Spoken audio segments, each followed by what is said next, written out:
shortly, is on his way and will be here very shortly.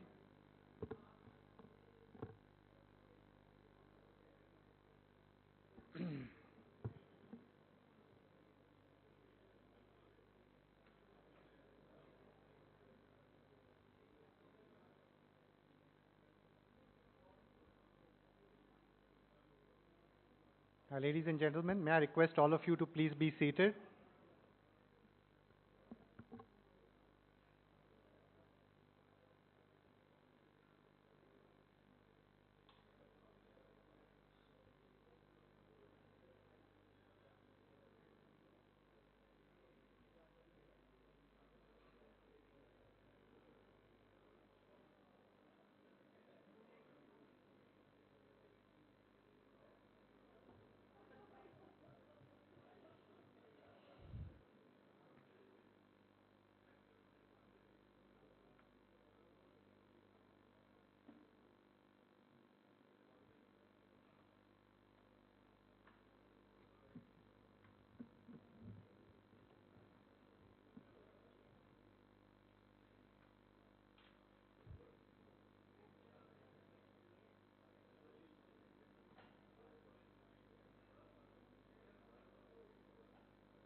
Good morning, ladies and gentlemen. May I request you to please be seated? The minister is just at the entrance to the hotel, so may I just request all of you to be seated so that we can start immediately?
Some of the people at the back, may I request some of you to come here? There are some chairs in the front.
So you will bring it one by one.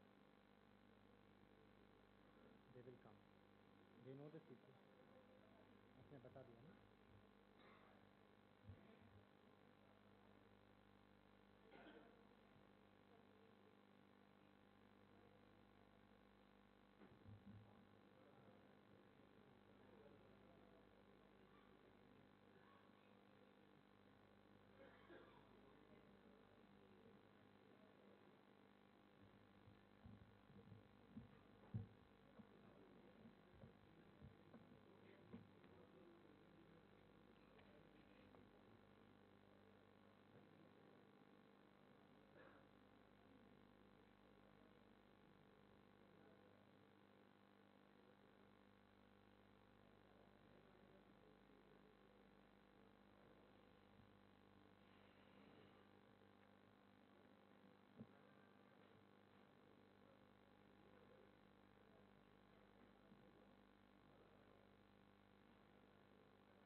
We'll be starting in 5 minutes, less than 5 minutes, please.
May I request everyone to please be seated?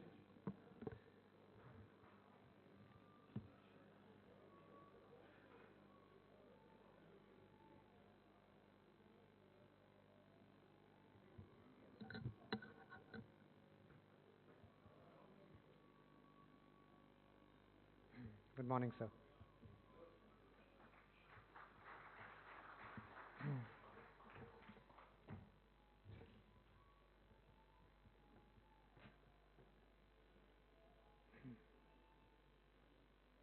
Good morning, everyone. We're very privileged to have the Honorable Minister with us. I welcome you all to ENRich 2014. This is KPMG's annual energy conclave. My name is Santosh Kamath. I'm a partner with KPMG's Infrastructure and Government Services practice. Without much delay, and as per Indian tradition, we shall start the day with the lighting of the lamp of knowledge and wisdom.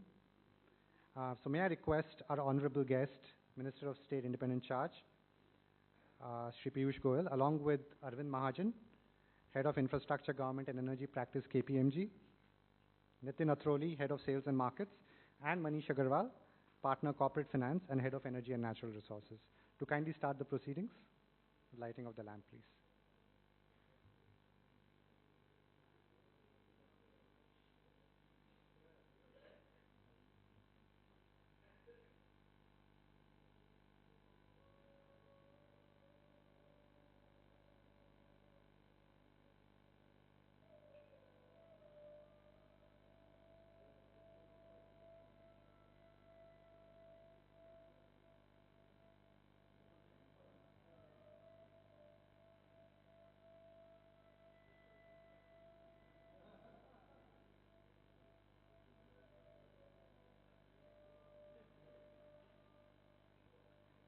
Thank you. Thank you, everyone. If you can please have a round of applause.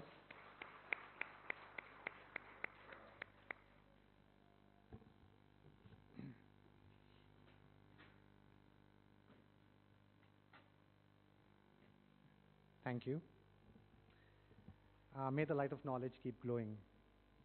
We are really fortunate to have Shri Piyush Goyal, Honorable Minister of Power, Coal and New and Renewable Energy, as our chief guest and our keynote speaker for today.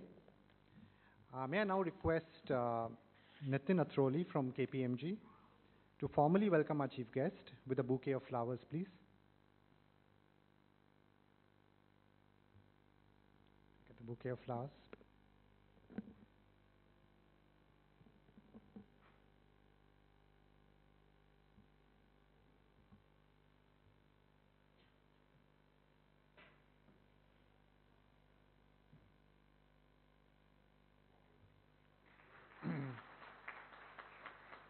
Thank you. I now request Manish to please present a shawl to the Honorable Minister. It's so political. So this is Indian tradition. I'm going to leave the shawl behind. I won't take it, but I'll... Sure, sir. I appreciate it.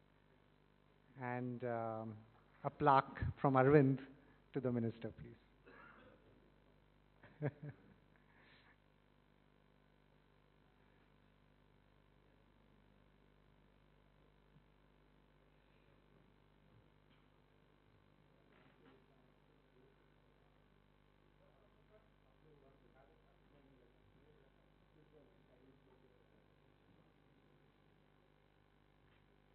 I don't accept mementos, but I'll just take it and I'll give it back.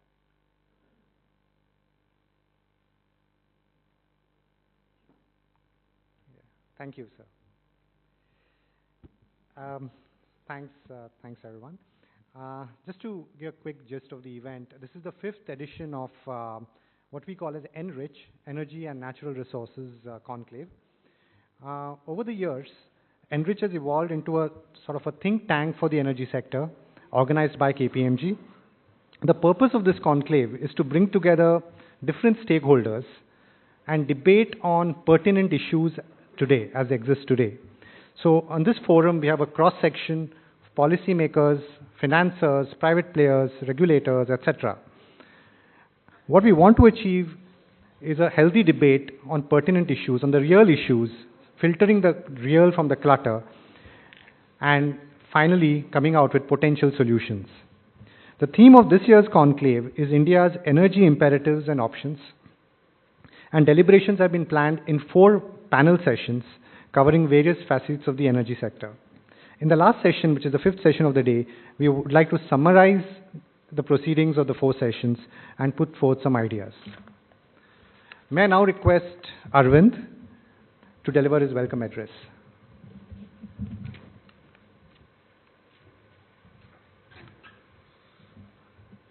Thanks, Santosh.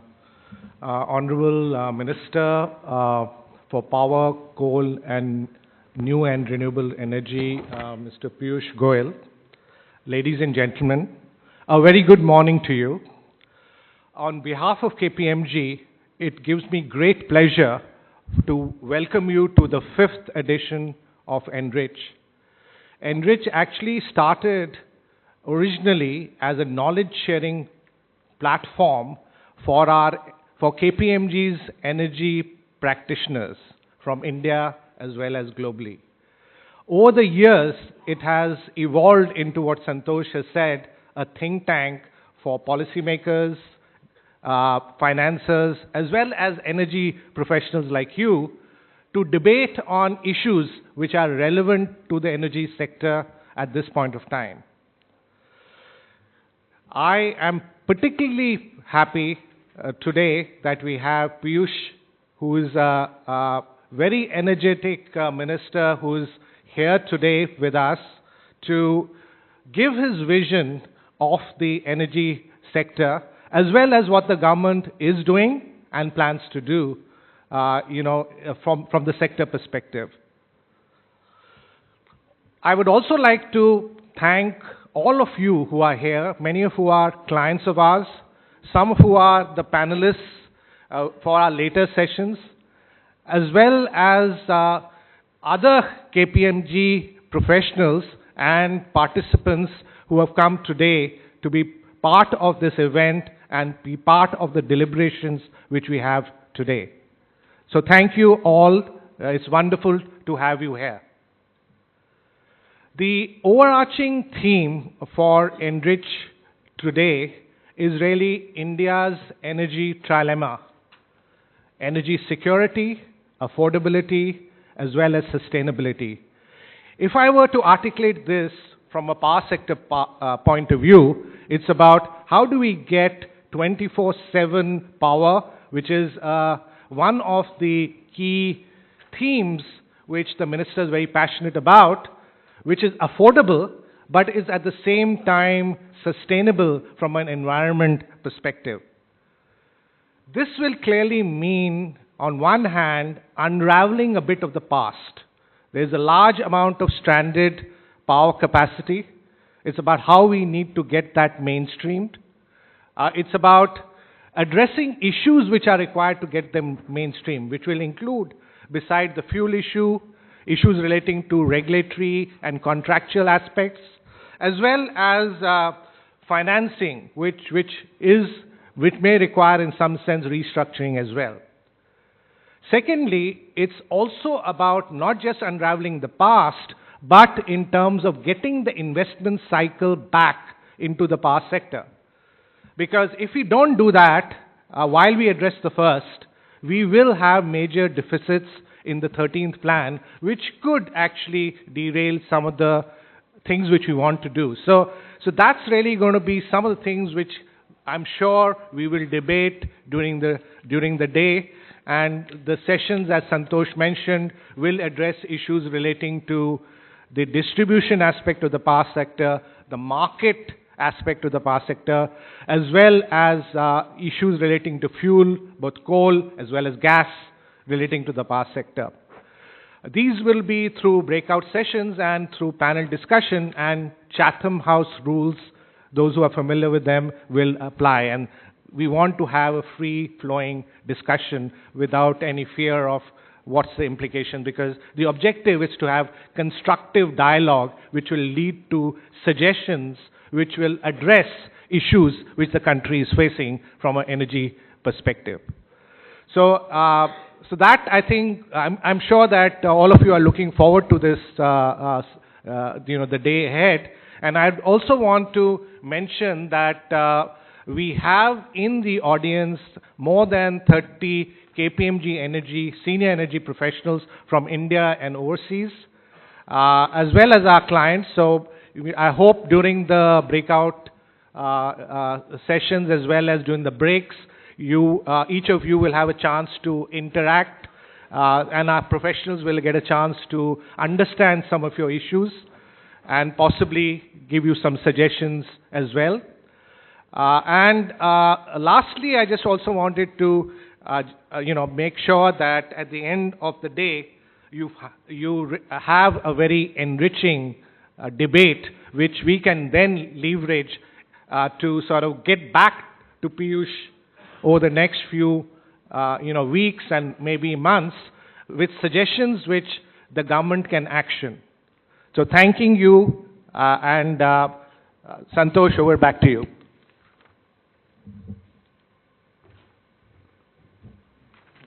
Thanks very much. Thanks very much, Arvind. Moving on, ladies and gentlemen, it's an honor to have Shri Piyush Goyal as a keynote speaker. Just a quick short background on Shri Goyal. Shri Goyal has had a brilliant academic record. He was an All India second rank holder in Chartered Accountant and a second rank holder in law as well from Mumbai University. He has been a well-known investment banker and has advised top corporates on management strategy and growth. He has also been on the boards of SBI and Bank of Baroda. He's currently playing an anchor role in the energy sector in India with his visionary thoughts and a very solution-oriented approach and the emphasis on speed, I must say.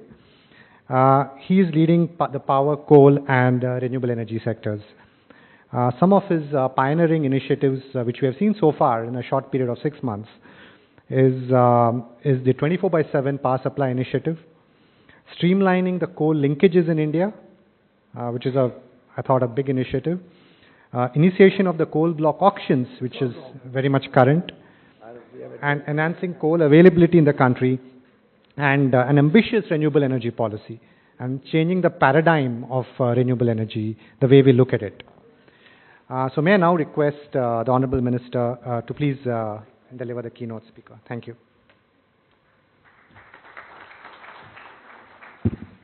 Thank you.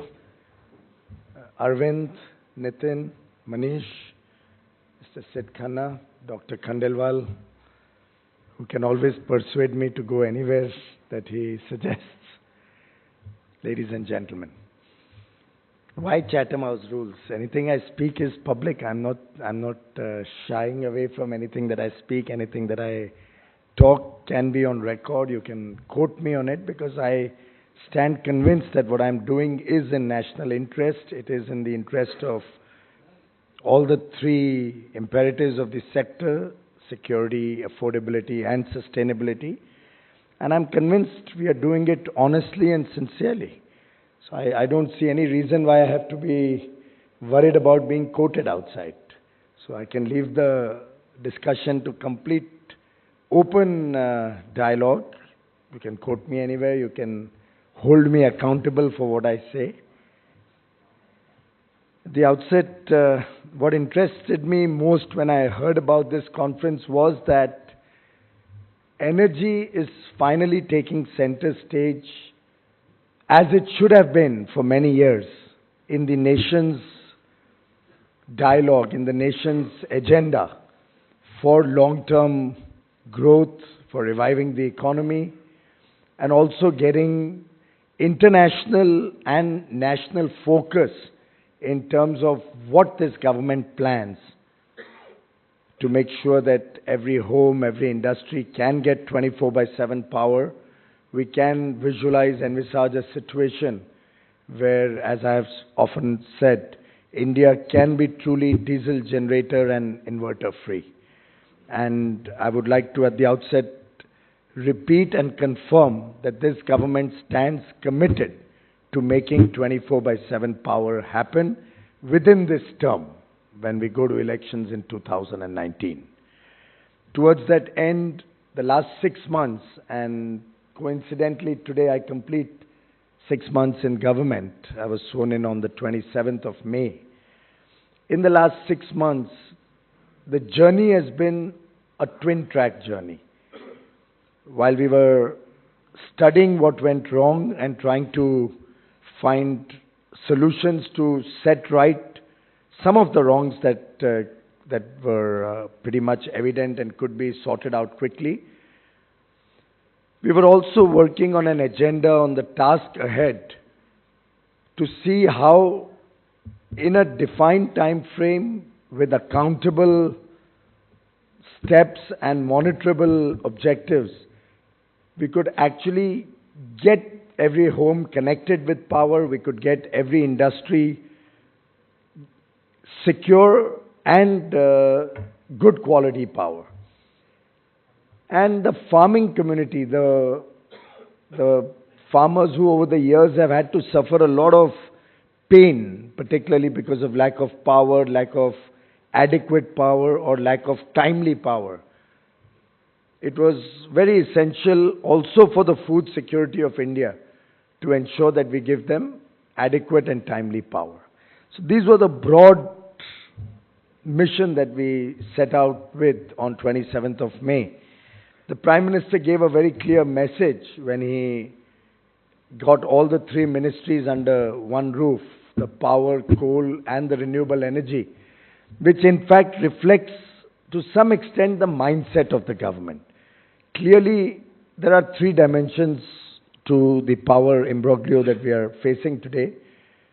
While we have generation on one plane, and then generation gets linked to its fuel supply, we have the transmission and distribution, which takes the power to the consumer, and we have the long-term vision on both security and sustainability, the environment issues, where we talk of renewable energy. The three dimensions, till they came together, were working in silos, were working in departments, were working through papers. And clearly that is an inefficient way to work the energy sector. You can't have the power ministry write to the coal ministry counter that, and they are all the time working on a different mindset, each working for his own department, from his own perspective. And I'll share with you a small incident we had in a presentation that I was making to the Honorable Prime Minister. It also will reflect to many of you who have not had a chance to interact with him or really understand his thinking. We were making a presentation on certain aspects of the coal industry. And as you are aware, there was a lot of anger and outburst, particularly in the investor community and the pink papers, about the reduction of profit in Coal India, which could possibly happen because of reducing the e-auctions. And I was beaten by a stick by some of you in the stock market or investor world. And some of those articles came in, and while we were making the presentation, the issue was flagged off. And I thought with great angst, the Prime Minister made a very telling comment. I'll say it in Hindi so you get the sense and the एक तरीके से जो पीड़ा थी उनके दिल में. And I'll translate it for you, madam. उन्होंने कहा, कब तक हम इस देश में एक डिपार्टमेंट या एक कंपनी के प्रॉफिट एंड लॉस को देखते रहेंगे? कभी किसी ने देश के प्रॉफिट एंड लॉस की चिंता की है क्या? And I thought it was a great guidance for me in my work going forward to plan for the future.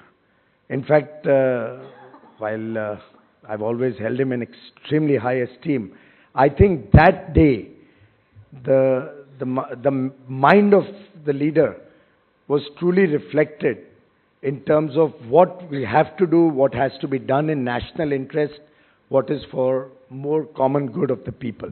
Madam, what he had said was, how long are we going, as a nation, going to look at the profit and loss account of a single company or a particular department?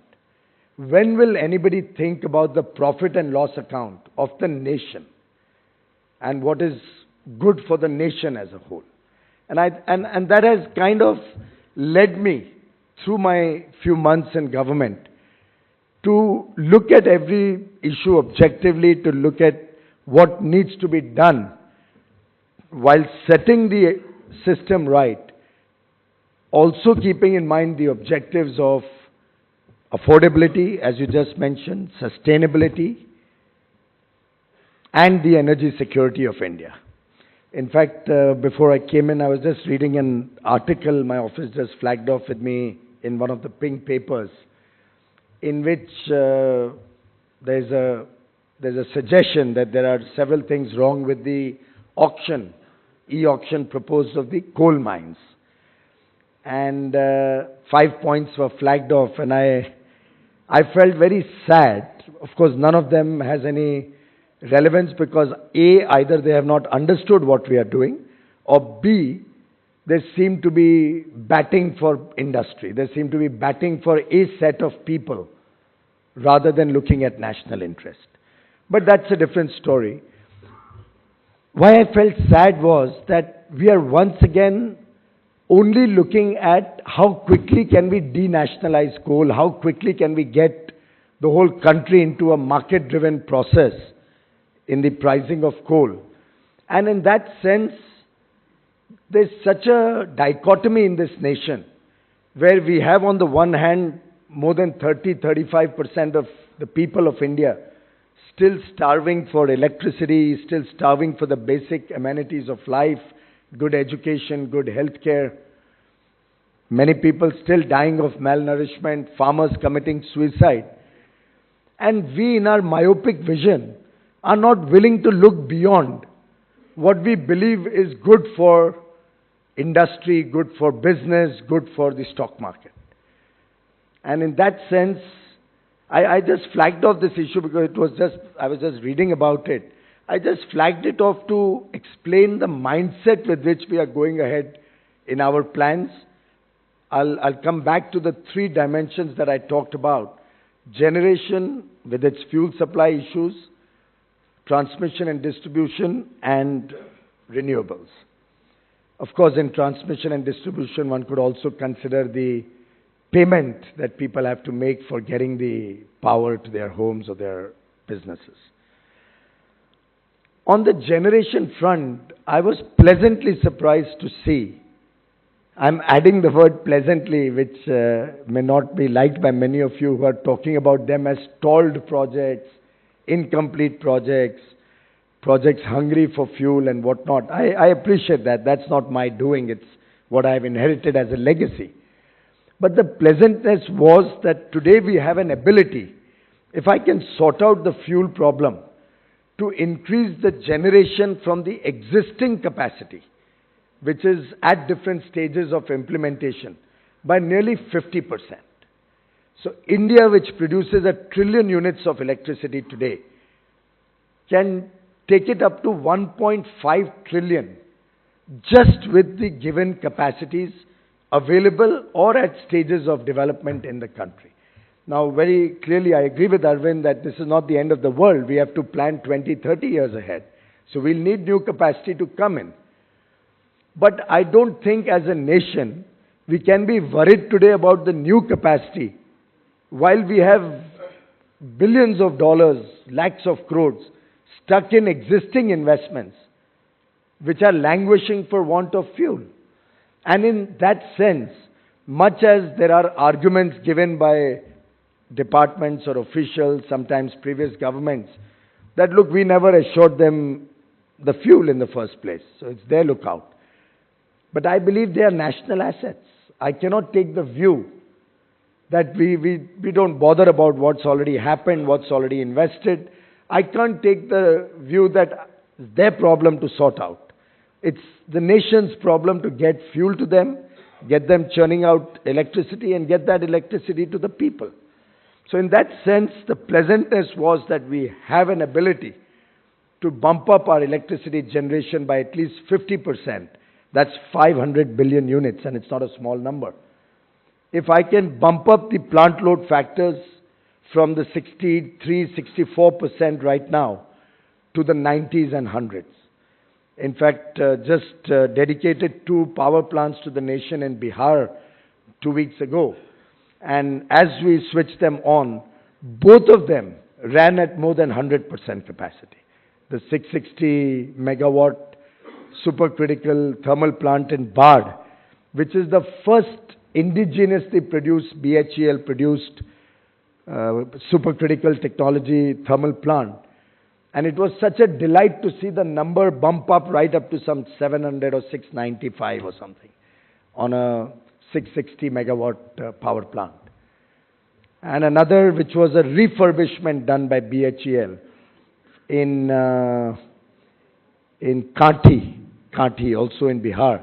An old plant, more than 25 years old, which was refurbished by BHEL. A 110 megawatt plant, actually in front of our eyes, was ramping up production beyond 110%.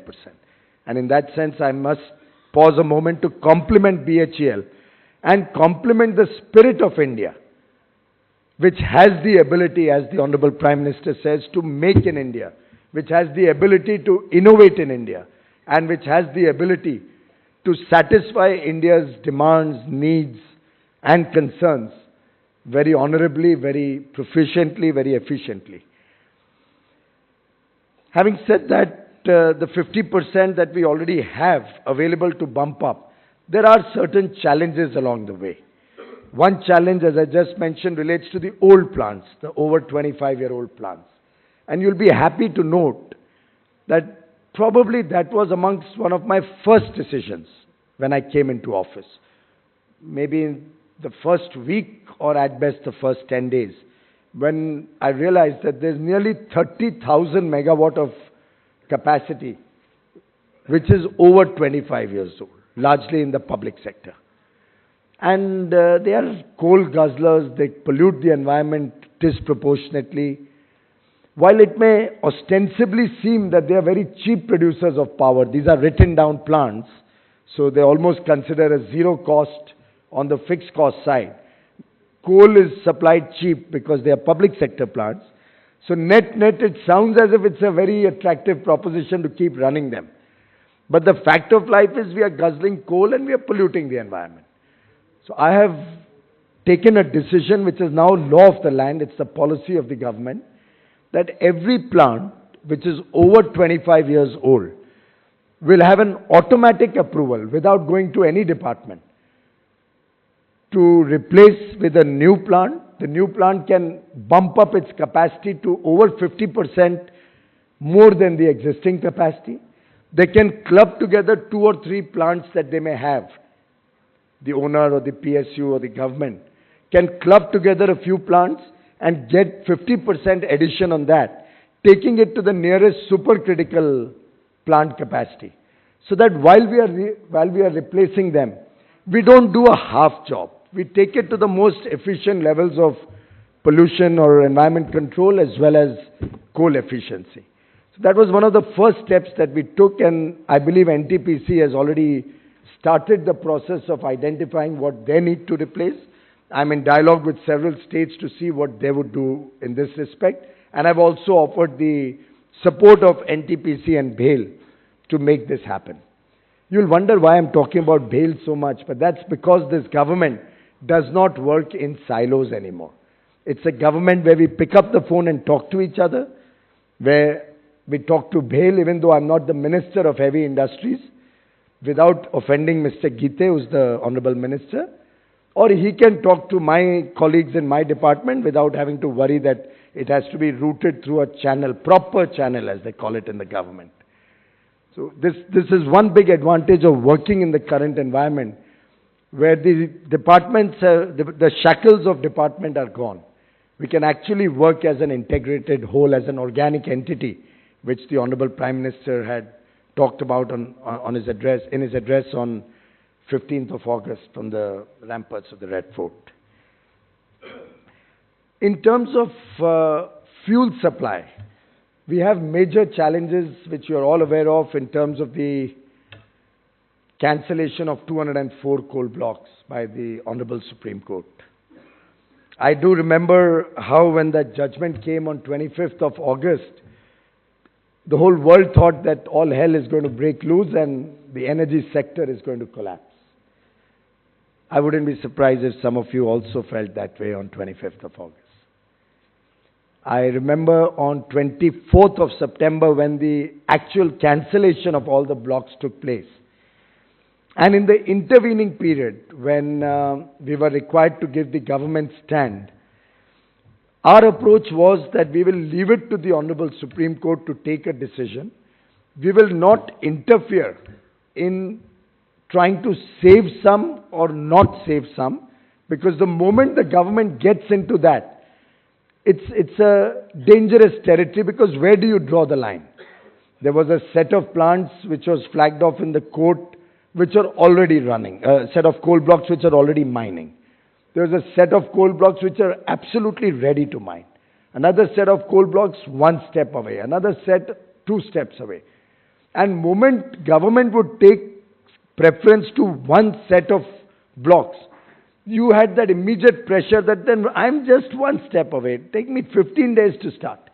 Then the other says, but I could have been there right at the top if the Supreme Court had not in January 2013 stopped the process of issuing mining licenses. So at every stage, I thought there were justifiable reasons which could have given the impression that we were taking sides rather than being fair. Also, there was the point about the judgment on 25th August categorically stating that they have found the allotment to be A, illegal, because the law of the land as it stood at that point of time did not permit it, B, arbitrary, and that arbitrariness was largely in the period 2006 to 2009.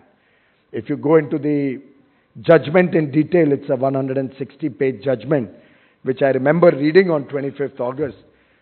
The court had very categorically called it illegal and arbitrary. Now, in that situation, it is not possible for the government of the day to suggest a particular course of action that you save these blocks or leave these blocks or allow this illegality to continue. In fact, the court also suggested in the obiter dicta during the hearings in the court that should the government want, they can bring an ordinance or bring a law to allow the government allotments to stay. It was an observation of the court that we could have allowed the government allotments to stay. But further in the same hearing, they also passed strictures on the fact that several state governments had illegally parted with those blocks to the private sector. So it was a very nice, you scratch my back, I scratch your back type of thing. A private sector person needed to be favored. The central government allots a block to a state unit or to a state government. They enter into a JV in turn with a private party, give away 74% of the ownership of that block, and indirectly you've landed up using the government dispensation route, giving the block to a private party.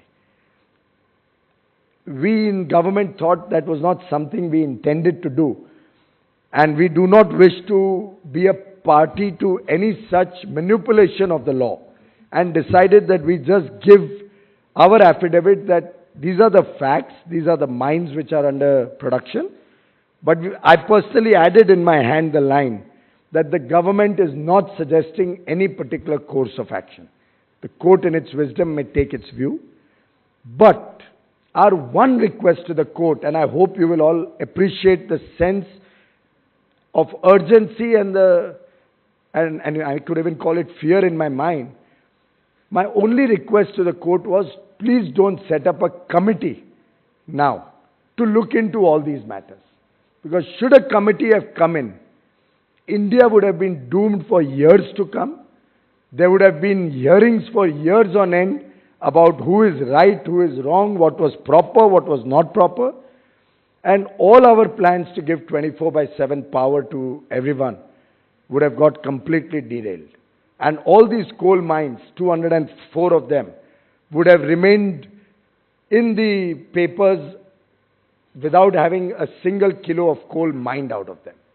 At best, 37 mines out of these which are already in production may have been allowed to produce at existing levels, they also could not have been allowed to expand production.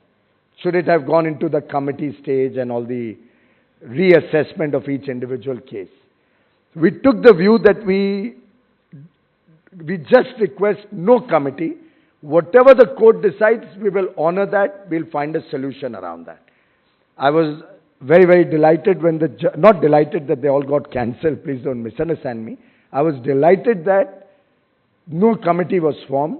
The court passed a judgment which we respect, the Honorable Supreme Court's judgment. And thereafter, I hope you found the speed with which the government acted to your satisfaction in terms of bringing out an ordinance within 3 weeks of the court's judgment. An ordinance which to date has not found any criticism in terms of its transparency, in terms of its fairness, except the criticism again by some pink papers. And mind you, I have nothing against pink papers. I mean, I read them all the time and I have friends in all the pink papers. But their logic was we should have opened up the sector completely without realizing the ramifications of that and the problems that necessarily come along with any such move. I do hope you appreciate that we have brought in enabling provisions which, while protecting the existing character of the coal industry, while ensuring that we give adequate coal to end users, also allows us at a later stage, having sorted out the current problems, to open up the sector gradually to allow people who are small industries, MSMEs, households, to get coal without going through the black market route, to get coal through proper channels through commercial mining, which we hope will gradually come into operation in the years to come.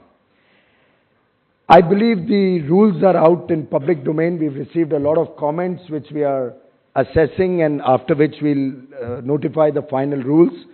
We have tried to be as objective as possible in the rules in terms of ensuring that end users get priority, their demands are satisfied. We've tried to keep as large a pool of bidders by allowing all the linkage holders also to bid for the coal mines. We have capped the amount each one can get from the first lot of 74 or 90, 100 mines that will come out to ensure that hoarding is not possible. There was some comment also in that article about oligopolies or people having large coal blocks. I don't know if they can't understand simple English language probably. Because what we have done is that if a person has a 1,000 megawatt plant and or a plant which is going to be set up, which is about 80% complete for the first lot of 42 blocks and 60% invested for the next lot of blocks that come out. Only those plants, particularly in the power space, can bid for the 30-year requirement that they have. So let's say if you have a 1,000 megawatt plant which requires 4.5 million tons a year, and your 30-year requirement is about 135 million tons, give or take maybe 20-30% or whatever is finally decided. One can only bid for that much coal and no more. But we've left so much flexibility in the law. You can have JVs with other users of similar end use. You can use coal from one mine for 5 operating power plants. But we are not going to allow the first set of mines to be used for long-term future expansion. We want them to start mining quickly, expand the coal output in India, service and serve the existing investment which is already at different stages of production or getting productionized, and ensure that the 200-250 million tons that can come out of these mines will go into the power plants and generate power for the people of India. And nearly 50,000 megawatt of additional power can be generated only out of these mines, which will bring to fruit what I had earlier mentioned about expanding the power output by 50% only from the existing generating capacity. We have also ambitious plans to increase the coal production in Coal India Limited. Sid, Khanna and Arvind and Manish have all been a part of that discussion and exercise that we are having, along with many other experts in this field, how we will ramp up coal production in Coal India to 1 billion tons. And while it may sound fanciful to some of you, I promise you it's not something that has come out of the top of my hat. It's clearly a doable target. It's achievable. We are working on the detailing how this will be achieved. And broadly, just to share with you why I believe it is possible, I'll give you the three areas, three buckets in which this can happen.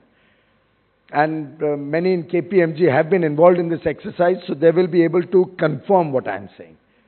We have existing mines which are operating in Coal India, which have the ability to increase production if we are to properly bring in new technology, better manufacturing practices, safety standards, environmental clearances, all of which is doable. It's within the realm of reality. It's possibility. And that itself can bump up by about 200 million tons, 150 to 200 million tons, the production of the existing Coal India mines. We have 3 critical rail links in Chhattisgarh, Odisha and Jharkhand, which will help evacuate coal by an additional 200 million tons, which is beyond this first 150, 200, which can help Coal India bump up its production. And you will be surprised, we have 240 mines with Coal India, which have not been worked upon. Even if 1/3 of these 200 odd mines come into operation in the next few years, for which we are working separately, parallelly on another track, they can easily bring out another 200 million tons. These are mines where no work has been done so far. But in an environment where, as I said earlier, we are working as a team, getting environmental clearances much faster, the states are now coming on board when they realize the amount of additional revenue they can get, the amount of money that they will have to serve their poor in their states, and the fact that the people of India today respect and reward development rather than poverty. That paradigm shift in Indian politics is now being recognized by governments, by politicians, and that is the biggest advantage I have when I deal with the states. On these 3 buckets, we can easily visualize 1 billion tons coming in 5 years. Of course, the naysayers after 5 years are going to ask me, oh, but it's now 970, not 1,000. You failed. But then that's fine. I'm happy to fail for those type of numbers. I don't think unless you dream big and unless you plan and unless you are confident in yourself to achieve big ticket targets, I don't think anybody is going to. I am beyond that 1.5% that Coal India has done in the last 4 or 5 years. It's pitiable that the erstwhile government, I do not wish to politicize here, but it's really pitiable that while generation capacity went up by 70% in the last 5 years, coal production went up by 7 or 8%. How bad can a planning of a government or a planning of a sector be where you have demand going up by 70% and supply by 8%, given that we are in a monopoly? Coal India was a monopoly all these years. Incidentally, I also have a plan to make NTPC self-sufficient in coal. So on a parallel track, we are working to see if NTPC can also start mining in a big way and over the next 5 or 6 years become self-sufficient for its own requirement of coal, which could be in the order of 250, 300 million tons. So these 3 parallel tracks, the private mines, the 204 mines which have been cancelled, Coal India bumping up production to 1 billion tons, NTPC coming up with aggressive plans to start mining and become self-sufficient, will take the entire sector to a completely new dimension. And that is where I think our own energy security, in terms of the thermal part of it, will get sorted out. In the scheme of things, I also see gas getting some sort of solutions. Fortunately, gas prices are at a reasonable level right now. We are in continuous dialogue between Ministry of Petroleum and Natural Gas, Power and the concerned state governments, banks, GAIL, Gas Authority of India, all of us are working as a team to see how we can get these stalled gas plants going, particularly since I now recognize that these gas plants have a very vital role to play in grid stability and the country's energy security. The fact that these gas plants can act as a spinning reserve, they can come into operation within 15 minutes whenever you want it, they can help ameliorate the demand-supply gap in the peak loads, is a great value addition, a great value proposition, and I do hope that we'll be able to get the gas imbroglio resolved quickly, while simultaneously with the setting of the new price, we are hoping that the domestic gas production will also increase. In terms of transmission and distribution, I'm sure you're all aware that we've gone very aggressive in our investment plans, in the government support plans for the states to set this sector right. Again, one of my first visits, rather the first visit out of Delhi after being sworn in, was not to my home state of Maharashtra or to my family back home, but it was to Gujarat, where I'd gone as a student to learn from the colleagues there, Mr. Saurabh Patel, who's been part of the energy story of Gujarat for the last 12 years since Prime Minister Modi took charge as Chief Minister, who himself has learnt a lot from Prime Minister Modi's visionary actions on the power front, who's run successfully a sector which, from a loss of $450 million, was converted into a profit of $100 million in a span of 7 or 8 years, while simultaneously expanding production 3 times, simultaneously ensuring 24/7 power to every home, to every industry, and simultaneously ensuring that farmers get adequate power, simultaneously ensuring renewables gets a renewed thrust. With all of these dimensions, I thought Gujarat was a perfect place to learn from. I spent almost a whole day with the officials of the power sector there, along with all the 3 set of officials from Delhi. And I tell you, it was an enlightening experience. Some of the low-hanging fruit that I saw after my visit to Gujarat, the learnings of how segregation of distribution feeders can have such a huge impact on the energy position, on the profitability of DISCOMs, on the ability of DISCOMs to serve the people better, including the farmers. Coal linkages was a story I learnt in Gujarat that afternoon, in which KPMG finally has played a very important role in helping us assess at a national level what possibilities exist.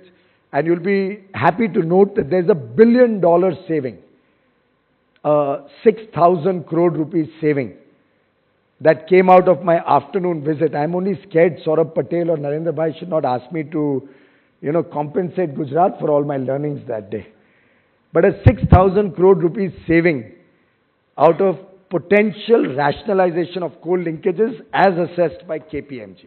And I compliment Arvind, Manish and his whole team for having brought that out in a very, very organized and systematic manner, how this saving can really impact India, not only in terms of the 6,000 crore actual freight saving, the $1 billion, but the fact that you'll unclog the railway networks, you'll reduce by about 100 kilometers the amount of coal that is transported day in and day out. So 500 million tons of coal, reducing 100 kilometers for every ton at an average, is 50,000 ton kilometers of coal less on the railway lines. And then you work backward, you can see how much more coal can be transported in that unclogged railway lines. You release your wagons faster, the lines become free, so that much more coal can be transported. You are reducing the environmental pollution by that extent when you are transporting the coal. I mean, it's a win-win in every sense. And that benefit goes to the consumers finally. So that was another learning. The segregation of distribution feeders was another learning, and a lot more. But out of that emerged our two new schemes which we have just approved in Cabinet last week. The Deen Dayal Upadhyay Gram Jyoti Yojana, which will enable states to segregate their feeders for the agricultural rural supply and homes and industry. We realize that that's a game changer solution, but many states may not be in a position to fund that. So center is going to fund that largely, and the states will be required to give a nominal share of 10% of the investment. In fact, the hill states, the Northeast, Kashmir, Jammu Kashmir, Uttarakhand and Himachal will only be required to give 5% of the cost, and the center will fund the balance. Because we've seen that a light at the end of the day to resolve the power sector's problems. And of course, associated with that, we're going to replace all the burnt transformers, the poor sub-distribution network in the rural areas. We also hope to reach out through grid connectivity the rest of the homes who still don't have grids, or work on microgrids or off-grid solutions for them.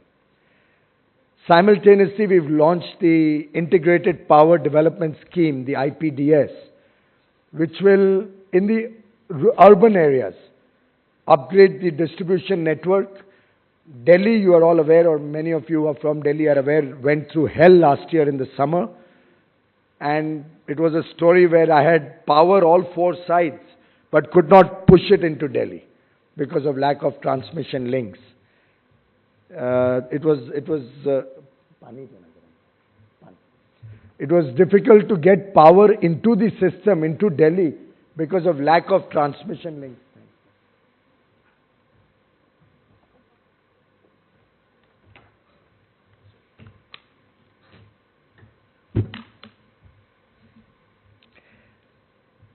So we brought out this IPDS, which will help us upgrade at a national level the sub-distribution networks and the transmission networks into the cities, ring-fence critical areas, just like Mumbai has a guaranteed 24/7 power situation. We'll ring-fence critical areas with guaranteed and assured supply, improve the smart metering for the high-end consumers, and wherever the cities are able to go in for underground cabling, bring in underground cabling. That's another nearly $7 billion investment we see in that. And at the overall context, I'm looking at a transmission grid to seamlessly flow power to the rest of India, to the northeast, to the southern parts of India. Right now, as we speak, we have surplus power in Gujarat and Chhattisgarh. Madhya Pradesh will be power surplus by February. Many parts of India have power, but we are not able to move it to the deficient areas for lack of adequate transmission planning.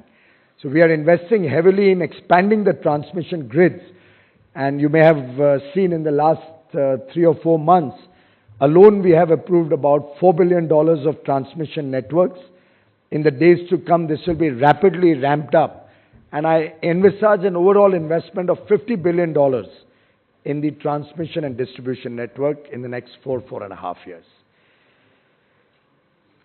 Lastly, I think renewables has a very, very important place in the scheme of things that the Prime Minister has. His vision for India is not only to make our environment safe, not only to address concerns of climate change, not only to make our energy security more vibrant, more assure energy security for the people of India, but also a respect for what can be done, what can be achieved by enhancing renewable energy in terms of the Make in India program, in terms of the jobs that we can create at a national level through solar plants coming up in different places, solar installations all over the country, biogas plants, wind installations. There's a huge potential to move away from a centralized grid to more and more off-grid and microgrid solution for India, spread out over 35 lakh square kilometers. We have redefined the sustainable energy mission, the renewable mission, from a 20 gigawatt capacity by 2022 in solar to a 100 gigawatt plan by 2022. We have redefined it by 5 times. We see 100,000 megawatt coming up in solar, another 40 gigawatts coming up in wind. I have not yet been able to fully plan out the hydel potential, which I am told is upwards of 145 gigawatts already assessed. But we have challenges. There are several hydel projects which are stuck at different stages, which we are trying to, at the outset, in the preliminary stage, address before I get down to large-scale investments on the hydro space. But in the overall scheme of things, I see renewables, which is currently 6% of the energy that we consume, going up to 15%, along with the doubling of the energy consumption. So 1 trillion, as it bumps up to 2 trillion, we want to take 60 billion units of renewable to 300 billion units of renewable, which will become 15% of a much larger base. So it's a 5x growth we envisage. I see a $100 billion investment coming into this sector. In February, we have a global investors meet, 15 to 17 February, in Delhi. I would urge you to invite your investors, your companies with whom you work, to look at it very seriously. I see solar energy getting into grid parity over 3 or 4 years. It's already quite close to grid parity. We've worked on innovative financing models, having been an investment banker. And since I miss those days, sometimes I try to keep putting that cap when I'm working through the ministry sometimes. We're working on innovative financing models where we can, over a longer period of time, even at a sacrifice in the initial years, ensure investors get a fair return over the life of the project. And we are backing it up with bankable power purchase agreements, which will ensure that the investors are not worried that the DISCOM may fail to pay or may fail to buy the power in the future. We are bringing in a AAA, very solid entity in between, which will purchase the power and then distribute it. And finally, we are bringing in changes in the tariff policy, both to enforce renewable power obligation much stronger, to bring in renewable power purchase obligation, as well as an obligation on generators of thermal power to invest in renewable power, and finally to ensure that a 20-year power purchase agreement, for example, has to be honored once entered into, irrespective of the fact that the prices may escalate through a defined formula which will emerge out of bidding. But to ensure that at some later stage, nobody can back out of a power purchase agreement on any pretext or the other. So we are bringing in an enabling policy environment, innovative financing models, bankability of projects, working with state governments to identify places where we can have solar parks. We've already got 12 solar parks in the making and committed by different states. We'll be looking at rooftop going in a big way. I'm told India has a potential to set up nearly 100 gigs of rooftop solar. We are at the initial stage looking at 40 gigawatts. We're looking at microgrids and off-grid solutions. So all in all, the objective is to make India both environmentally conscious, become the world's renewable energy capital, demonstrate to the world our own commitment. And as you might have seen in the trade facilitation talks, for us, national interest is paramount. That is non-negotiable. And fortunately, the rest of the world saw the sense in what India was saying, and we shall now possibly have both trade facilitation moving forward, as well as a permanent resolution to our concerns about the peace clause on the food subsidies. But that also reflects our mind when we opposed the trade facilitation agreement, saying that unless the food security issue is sorted out, which concerns the poor of India, We had never said we are opposed to trade facilitation per se.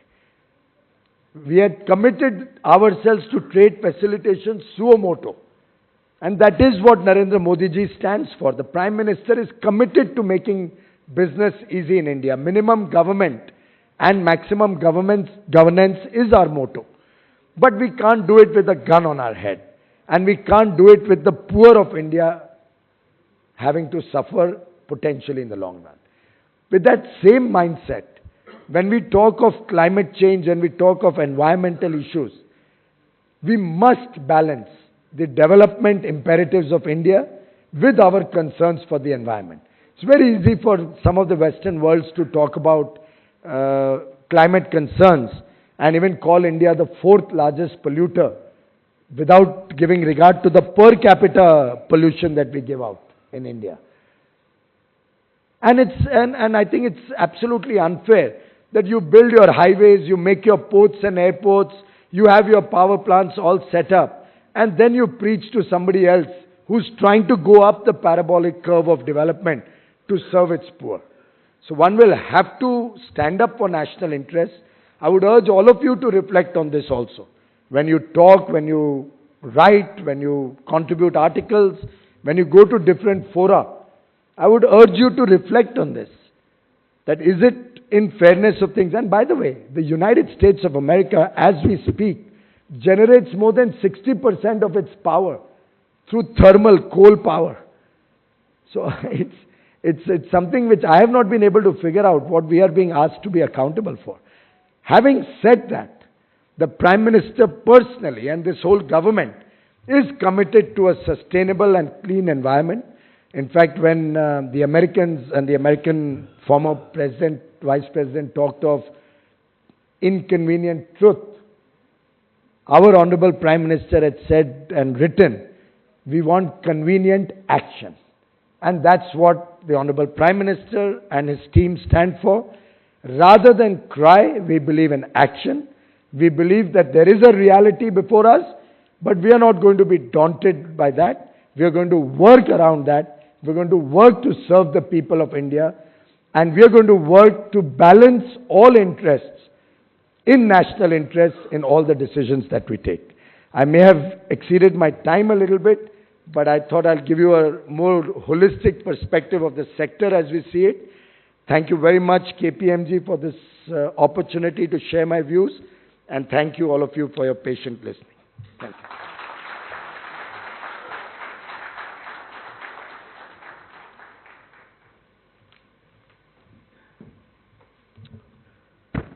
Thank you so very much.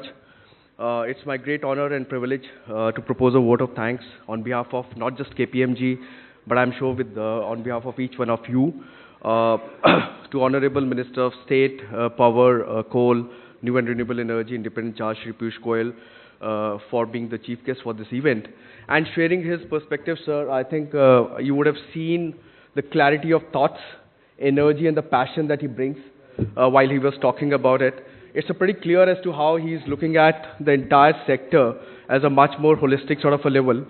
Sir, a couple of things I think which I registered very well, the points that you mentioned. Probably I think the first time the stress on the fact when you go to the investor forums and hear about the investor concern, that how the government is really seriously thinking about handling the stress in the current projects and sorting out the project's problem right now rather than just thinking of a new capacity is a very important point you made, sir. Because this is what our investors' concern is at the top of their priority.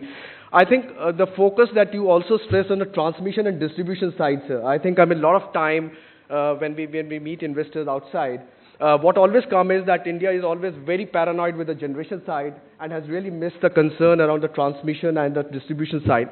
The Jyotigram Yojana that you were talking about, Gujarat, sir, I've personally been involved. It was a path-breaking thing which achieved multiple objectives.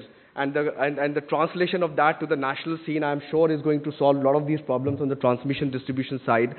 You talked of renewables, which so far we have seen has been really a filler. If you speak to anybody, you would say that, look, 5,000 megawatt portfolio, let's have 50 megawatts or 100 megawatts of renewable and a green. I think that mindset change to have renewables being the core of a fuel basket rather than being a filler is the first time that you're hearing from the government side. I think, sir, 2 points that probably didn't came so strongly in your message while you mentioned that. I will just take a liberty for mentioning. I mean, I think we have a lot of hydro potential, sir. I think probably once you get some time to think about hydro capacity, I'm sure India can do far more on the hydro side as well. Second point, sir, I mean, again, from taking our investors' concerns in the mind, because finally, this sector and $100 billion of investment you talked about will not be possible unless until the private sector, both in India and outside, really come to invest here. I think, so one important thing we have to keep in this entire perspective is a regulatory part of it. Why I say that is, as you are planning these holistic perspective, probably it makes sense to really take a departure from the traditional style and take regulators during the planning process so they work in sync with us. Because what India has also witnessed is that a lot of time when we start with a lot of intentions and implement these policies, but our regulatory system doesn't actually in sync and the flow of the times and the needs of a change as well, sir. So I think I must request, sir, I mean, one of the points that we are thinking is that can regulator be part of a process much early and then get a holistic perspective out of this entire thing so that the success in the implementation is far more visible. One last point, sir, I think very important point that you made around the Honorable Prime Minister mindset. It is not just about the energy side, but to say that whatever we do or whatever we think has to be something from a country perspective rather than just being an individual basket. I mean, as we deliberate during the day, sir, we have a different sessions on transmission, distribution, and fuel.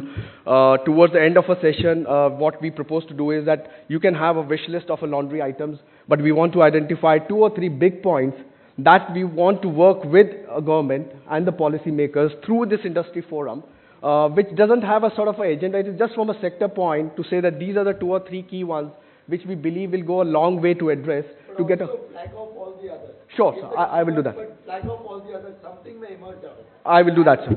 As Arvind said, sir, we are targeting that over the next 2-3 months, we put all the issues, we prioritize category A items. My boss has already told me a time limit. I think, sir, the $100 billion investment, as I said, sir, I think 4 months back, I mean, when this entire thing started, I was in Singapore when the coal order came out of Supreme Court. Next day, I mean, we were scheduled to have a different session, but the discussion was around coal. The concern that investor had was that knowing your speed of India, okay, what we believe is that it is a 1 or 2 year issue before you actually sort out this entire mess. I think, I mean, the point that you made, and I don't want to overstress that point, but a very important point, the response time that we have seen this time when the cancellation of coal block happened, the timely manner in which the ordinance came out, the draft rule came out, yes, I mean, everybody can criticize, but I think there's a fairness and a lot of thought process which has gone into it. The people who are handling in your team, sir, I mean, they understand the issues. And I do drop the note to all these investors saying that, what do you think of us now? And trust me, I have not really heard back to say that, look, I mean, 1 or 2 years has really stretched to 4 months sort of a time. The point I'm trying to make, sir, is that, I mean, we want to work along with the ministry as well to ensure this $100 billion investment, which we really believe is possibility.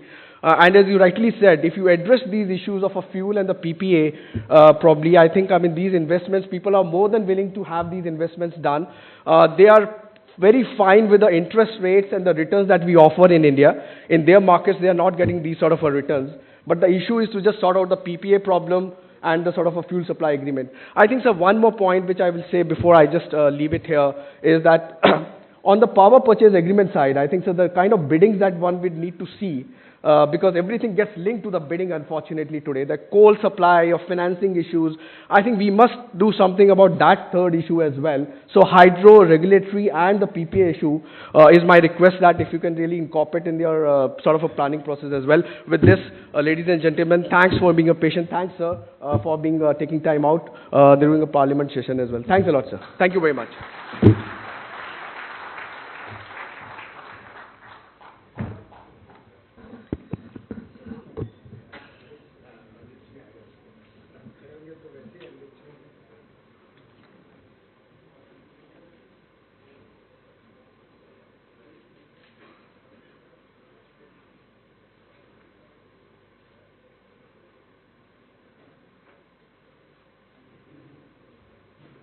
Thank you very much. We now break for tea, please. And if I may just request all of you to be back in the room by 11:45, 25 minutes. Thank you.